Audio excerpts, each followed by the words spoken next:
சற்று முன் கிடைக்கப்பெற்ற மிக மிக முக்கியமான செய்தி ஒன்று வெளியாகி உள்ளது. திராவிட முன்னேற்ற கழகத்தின் தலைவரும் தமிழக முதல்வருமான ஸ்டாலின் மருமகன் சபரீசனுக்கு நேற்று பிறந்த நாள். இந்த பிறந்தநாள் இரவு பார்ட்டியில் மிக பிரபலங்களும் குறிப்பாக திமுக சார்ந்த எம்எல்ஏக்கள், அமைச்சர்கள், நிர்வாகிகள், மாவட்ட செயலாளர்கள் அனைவருமே நேரடியாக அந்த பார்ட்டிக்கு சென்று வாழ்த்துக்களை தெரிவித்துள்ளனர். திமுகவில் எந்த ஒரு முக்கிய பதவியிலும் இல்லாத சபரீசனுக்கு வாழ்த்துக்களை தெரிவித்தது தவறா என்று கேட்டால் நிச்சயமாக தவறு கிடையாது. பழக்கத்தினால் கூட வாழ்த்துக்களை தெரிவித்திருக்கலாம். ஆனால் அந்த பார்ட்டியில் நடந்த பல கோடி பண பரிவர்த்தனை, எந்த தொகுதியில் எவ்வளவு கொடுக்க வேண்டும், சட்டசபை தேர்தல் நடைபெறுவதற்கு இன்னும் 9 மாதங்கள் மட்டும்தான் இருக்கிறது. 2021 சட்டசபை தேர்தலில் திராவிட முன்னேற்ற கழகம் குறிப்பாக 2021 சட்டசபை தேர்தலில் வெற்றியடைந்ததற்கு மிக முக்கியமான காரணம் சபரீசன் போட்ட திட்டங்கள்தான்.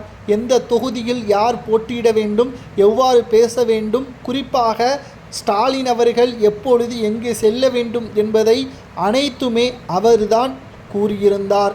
மேலும் பிரசாந்த் கிஷோரை தமிழகத்தில் வரவழைத்து திமுகவின் ஆலோசகராகவும் வரவழைத்தது ஒட்டுமொத்த திமுகவின் வெற்றிக்கும் மிக முக்கியமான காரணம் ஸ்டாலின் மருமகன் சபரீசன் தான் என்பதை நாம் மறந்துவிடக்கூடாது.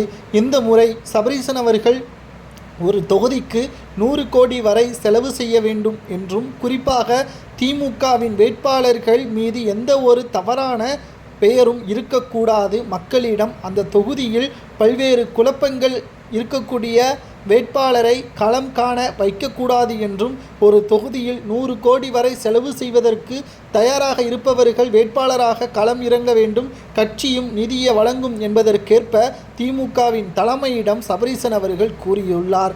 அதன் முதற்கட்டமாகத்தான் சபரீசன் அவர்கள் மூலமாக நேற்று நடந்த இரவு நேர பார்ட்டியில் பல கோடி பண பரிவர்த்தனை நடைபெற்றிருந்திருப்பதாகவும், கட்சிக்காகவும் சபரீசன் நடத்தி வரக்கூடிய G2 மூலமாக பல கோடி நிலங்களை வாங்கியுள்ள திமுகவின் பினாமிகள் என்ற தகவலும் தற்பொழுது கிடைக்கப்பெற்றுள்ளது.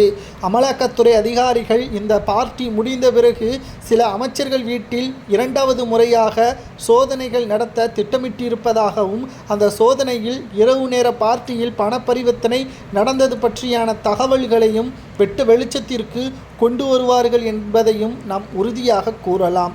சபரீசன் அவர்கள் கைது செய்யப்பட்டால் என்ன தண்டனை கொடுக்கலாம் என்பதை கூறுங்கள்.